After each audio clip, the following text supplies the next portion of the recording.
उससे पहले कार्तिकेय जी ने भगवान महादेव को कुछ प्रश्न किए थे दीपावली को लेकर। कहा गया दीपावली फलम नाथ विशेषात ब्रूहि सांप्रतम। कहा पिताजी दिवाली का उत्सव मनाने का क्या महत्व, क्या महिमा, ये दिवाली का उत्सव क्यों मनाया जाता है, दीपावली का उत्सव। कार्तिकेय जी ने शंकर जी को पूछा तो भगवान भोलेनाथ ने इसके बारे में बताया। किमर्थम क्रियते सातु तस्या का देवता भवेत। कार्तिकेय जी पूछते हैं कि दिवाली को कौन से देवता की पूजा होने और उसकी पूजा कैसे करें। तो आइए 2025 की दिवाली कब की है, लोग कंफ्यूज हो रहे हैं। कोई कह रहे हैं 20 अक्टूबर की है और कोई कह रहा है 21 अक्टूबर की है, और हम कह रहे हैं कि दिवाली 20 अक्टूबर की ही है, 21 को नहीं। निशा काल में अमावस्या का, संध्या काल में अमावस्या का होना जरूरी है, जो कि 21 तारीख को नहीं। तो पंचांग को थोड़ा बारीकी से ठीक से देखा जावे तो 2025 की जो दीपावली है वो 20। थोड़ा पंचांग देख करके पूजा का मुहूर्त तो बता देंगे। अभी इतना हम निवेदन कर रहे हैं, दीपावली का उत्सव है वो 20 अक्टूबर को ही मनाया जाए। अब इसमें कुछ भगवान शिव की बातें हैं, वो भी सुन लीजिएगा।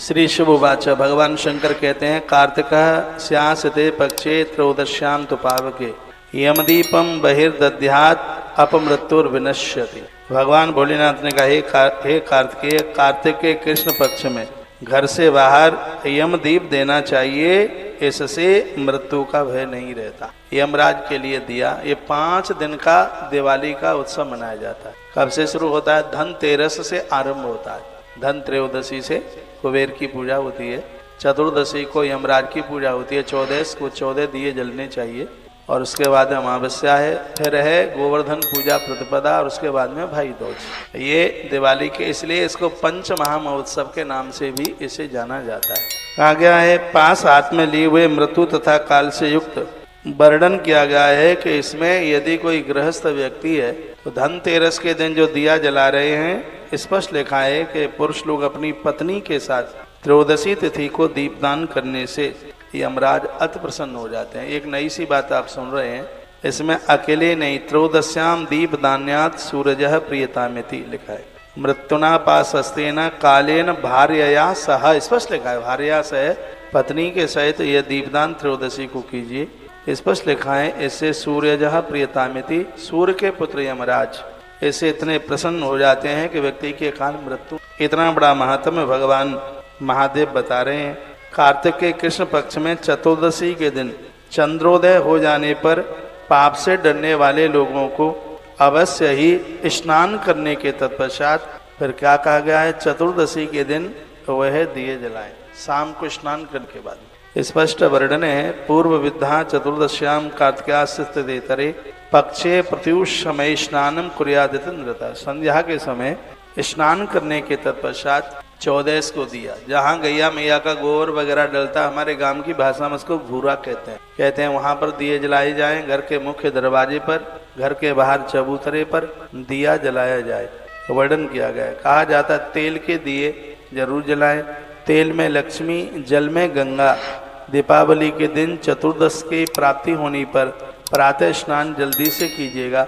जो भोर में जल्दी जाग करके और जो देवों का वंदन और पूजन करते हैं, भगवान महादेव की पूजा करते हैं, यमलोक में उन लोगों को नहीं जाना होता, ऐसा 8 नंबर के श्लोक में वर्णित किया गया। तेले लक्ष्मी जले गंगा दीपावल्याम चतुर्दशी। इसमें तो एक बात और बड़ी अद्भुत बात कही गई है, एक कांसे का पात्र लो, उसमें सरसों का तेल डालो। ये 14 के लिए मैं बता रहा हूँ, दिवाली से एक दिन पहले इसे छोटी दिवाली कहते हैं। तो एक कांसे के पात्र में सरसों का तेल लो, उसमें अपना मुख देखो, उसमें इसको छायादान पात्र के नाम से भी जाना जाता है। फिर इस तेल को आप किसी नदी में, तालाब में, पानी में, कहीं कुछ नहीं मिलता तो एक परात में पानी भरिए, फिर उसमें इस तेल को डाल दीजिए, फिर उसको कहीं ले जा करके उसे डाल दे जहाँ किसी के पाम न पड़े। क्यों?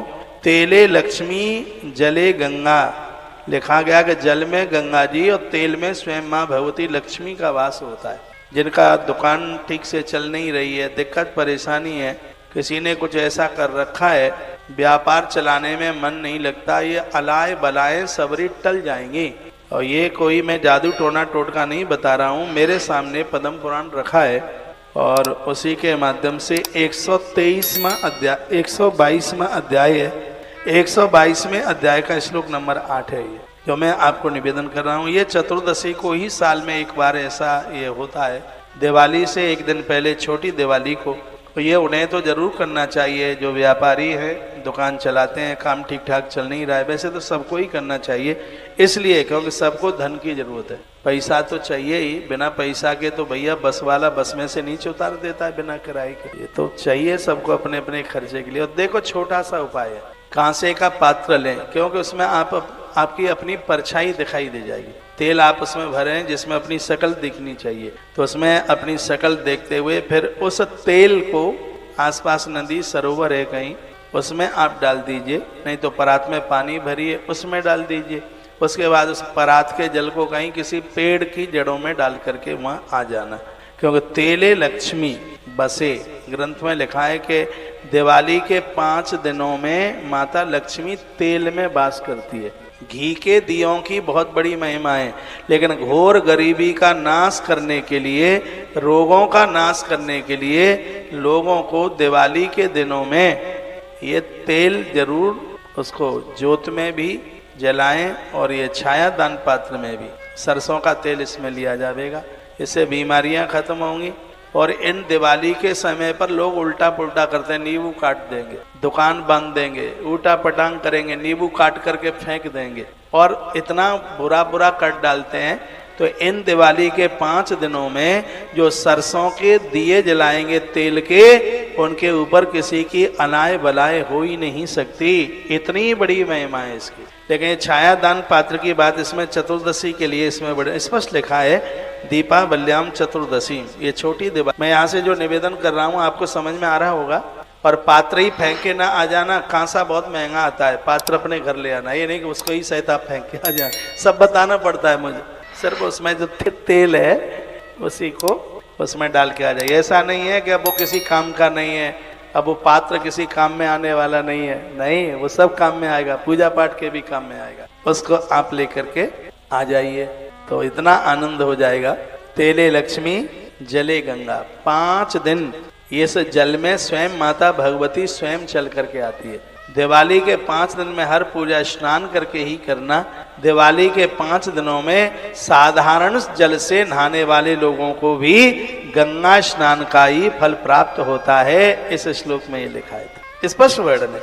इन दिनों में पूरा 5 दिन तेले लक्ष्मी जले गंगा दीप माल्याम चतुर्दशी प्राप्त स्नान में यत कुर्याद यम लोकम न पश्यति। ऐसा जो लोग करेंगे उन्हें यम लोक का मुख ही नहीं देखना पड़े। ये स्वयं भगवान शंकर बता रहे हैं, महादेव जैसा वक्ता नहीं है, यह भगवान शंकर की वाणी है। भगवान भोलेनाथ दिवाली के बारे में अपने पुत्र श्री कार्तिकेय जी को ये सगरी बातें बता रहे हैं और हम आपको बता रहे हैं। 14 नाम लेकर के 14 दिए जलाएं। छोटी दिवाली को, रात्रि को 14 दिए। शंकर जी ने 14 नाम बताए।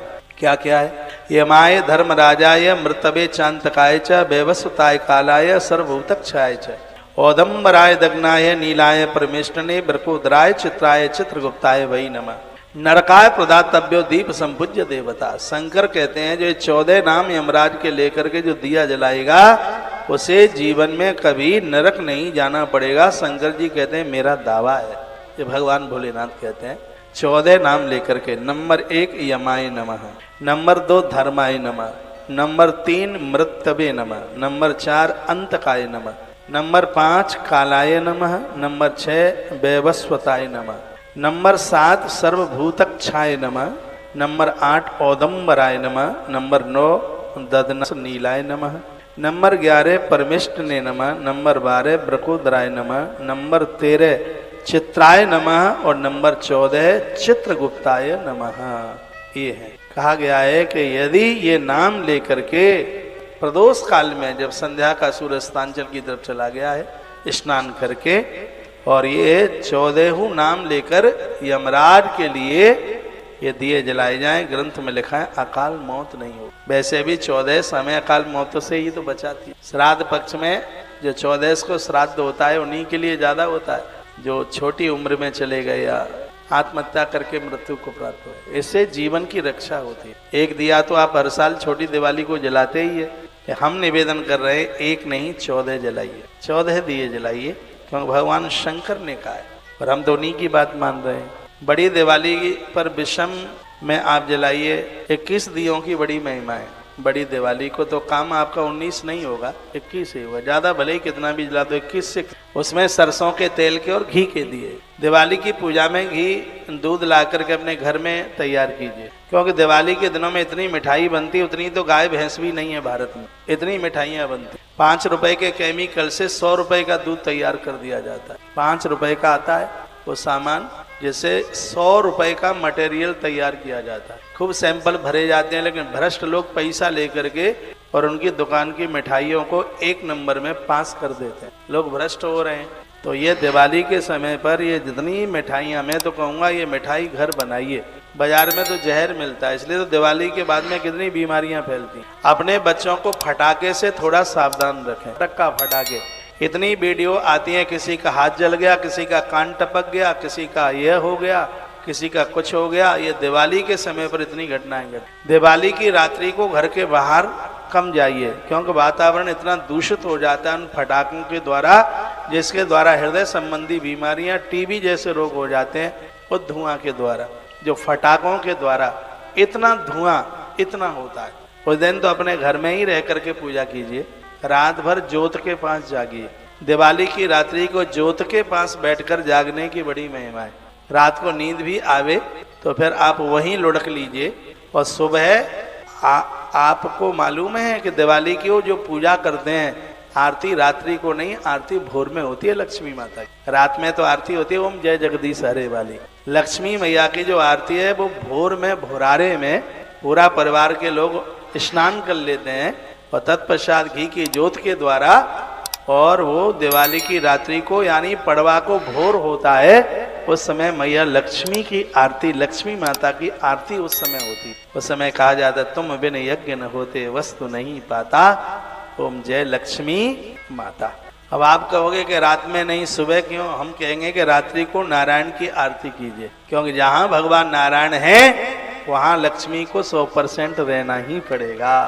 और आपने नारायण को नहीं पूजा तो लक्ष्मी मैया का वाहन उल्लू है, उल्लू पर बैठ के आएगी और उल्लू बना के चली जाएगी। उल्लू को दिन में दिखाई नहीं देता, तो फिर पैसे वालों को भी तो दिन में दिखता ही कहाँ है, दिन में अंधे हो जाते हैं। तो अकेले लक्ष्मी को नहीं, लक्ष्मी नारायण की ही पूजा करनी, ये ध्यान रखें। इस बात के लिए भोर में माँ लक्ष्मी को वंदन प्रणाम करते हुए कह दीजिए, हे माँ हमें आप कभी त्यागना मत, हम तो तुम्हारे बच्चे हैं। खाए प्रातः गोवर्धनो पूज्यो, दिवाली मनाने के तत्पश्चात फिर पड़वा के दिन स्पष्ट लिखा है गोवर्धन पूजा की। दिवाली की पूजा में जो कुछ कमियां रह गई होंगी गिरिराज भगवान सब पूर्ति कर देंगे। गोवर्धन धराधार गोकुलः त्राण कारकः, पूरी धरती को गिरिराज गोवर्धन भगवान ने बचाया। जो गोवर्धन की पूजा करते हैं भगवान गोविंद उनके ऊपर अति प्रसन्न हो जाते हैं। कहा गया कि गोवर्धन पूजा में आप गौ माता की जरूर पूजा कीजिए। या लक्ष्मी लोकपाला नाम धेनु रूपेण संस्थिता, जो गोवर्धन पूजा में गौ माता की पूजा करता है, मैया लक्ष्मी अचल होकर उनके घर में बैठ जाती है। उनके घर को छोड़ करके माई कभी जाती नहीं। ये महिमा गोवर्धन पूजा की है। गावों में हृदय संतो गवाम मध्य बसाम्यम, भगवान को प्रार्थना कीजिए प्रभु गैया मेरे हृदय में रहे, मैं गौ माता के मध्य में रहूं, हम कभी गौ माता से दूर न जाएं। जहाँ पर गौ माता की पूजा होती है वहाँ समृद्धि बढ़ती है, वहाँ लोक और परलोक सब संभल जाते हैं। ऐसी धरती की कोई समस्या नहीं है जिसको गौ माता जिस समस्या को दूर न कर। गौ माता तो हमारी विरासत है, हमारी संपदा है। इसमें तो स्पष्ट भगवान शिव कहते हैं अग्र संतु में गावो में संतु पृष्ठतः, हे कार्तिकेय घृतम बहत यज्ञार्थे ममा पापम रिपोवती। गैया मैया न होती तो घी न होता, और घृत न होता तो यज्ञ न होते तो लोगों के पास अपार धन नहीं होता, उनके पास समृद्धि नहीं होती। तो दुनिया को जितनी भी संपदा मिली है हे कार्तिकेय, इसमें आधार गौ माता का है, गौवंश का है। इसलिए हर मानव जाति को प्रतिपदा के दिन, गोवर्धन पूजा वाले दिन गौवंश की पूजा जरूर कर, तब ही यह गिरिराज पूजा तब ही पूरी होती है। इसमें भृषवान जी का नाम लिया जाता है। भृषवान्य दान सामंतान प्रतिधन पदार्थ जनसंगा श्रवे के कटकई। सो एक एक श्लोक में अद्भुत बात कही गई है पूजन के बारे में। अब मैं भागवत जी की कथा की तरफ आपको लेके जा रहा हूँ। तो मैंने आपको त्रयोदशी से लेकर के और प्रतिपदा गोवर्धन पूजा तक की बातें कही हैं। भाई दूज के लिए भी मैं आपको चर्चा, तो ये कुछ विशेष बातें थी जो मेरे लिए कहना बहुत ज़्यादा जरूरी था। तो कहा गया है कि इसमें सर्व प्रकार से समृद्धि बढ़ती है। अंतोयम संकरो दुखी गौरी नित्यम सुखेस्तत। भगवान शंकर ने ये बात माता जगदम्बा को भी कही। क्या बात कही? कहा गया कि जो नारी का, मैंने कितनी बार कहा है, का जो नारी का अपमान करेगा, अब लक्ष्मी की पूजा करे और घर में नारी का अपमान करे तो उस घर का सुख चला जाएगा। दुखी गौरी नित्यम, उस परिवार के लोग, शंकर जी कहते हैं, नित्य दुखी रहेंगे, परेशान रहेंगे। इसलिए अब वही से हम निवेदन कर देते हैं, दिवाली जैसा महा उत्सव है, मिलजुल करके कीजिए। घर की बहुएं हैं, पियर चली गई हैं, दिवाली के दिनों में अपनी असली लक्ष्मी को अपने घर बुला करके रखिए, तभी तो घर की समृद्धि बढ़ेगी। तो इस वीडियो में ये कहा गया, इस कथा में ये कहा गया दिवाली कब की है? 100% दीपावली 20 अक्टूबर की है। 20 अक्टूबर को ही दिवाली का महामहोत्सव मनाइए। बोले लक्ष्मी नारायण भगवान की।